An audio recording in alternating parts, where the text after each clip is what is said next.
पत्रकार संरक्षण कायद्याची अंमलबजावणी झालीच पाहिजे.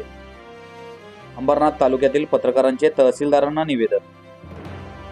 देशातील पत्रकारांच्या सुरक्षिततेसाठी सरकारने पत्रकार संरक्षण कायदा अस्तित्वात आणला, परंतु या कायद्याची पूर्णपणे अंमलबजावणी होताना दिसत नाही.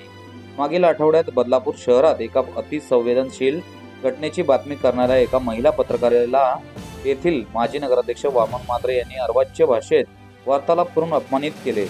बदलापूर पोलिसांनी या प्रकरणी तपास करून वामन म्हात्रे यांच्यावर अॅट्रॉसिटी व विनयभंग असा गुन्हा दाखल केला.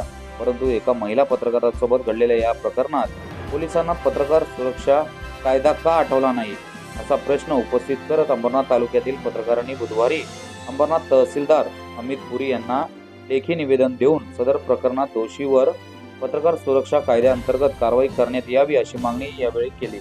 यावेळी अंबरनाथ तालुक्यातील पत्रकार उपस्थित होते.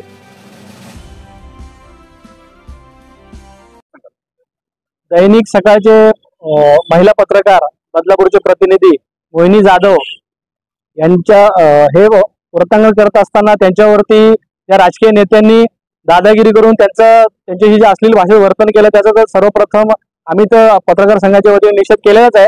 परंतु पत्रकार संरक्षण कायद्याचं कलम त्या घटनेमध्ये लागलेलं नाहीये, म्हणून ते FIR मध्ये वामन म्हात्रेच्या विरोधामध्ये पत्रकार संरक्षण कायदा अंतर्गत गुन्हा दाखल झाला पाहिजे असं सर्व पत्रकारांच्या वतीने मागणी आहे. म्हणून ही मागणीचं निवेदन देण्यासाठी माननीय तहसीलदारांना आम्ही इथे अंबरनाथ पंचायत समिती इथे आलो होतो.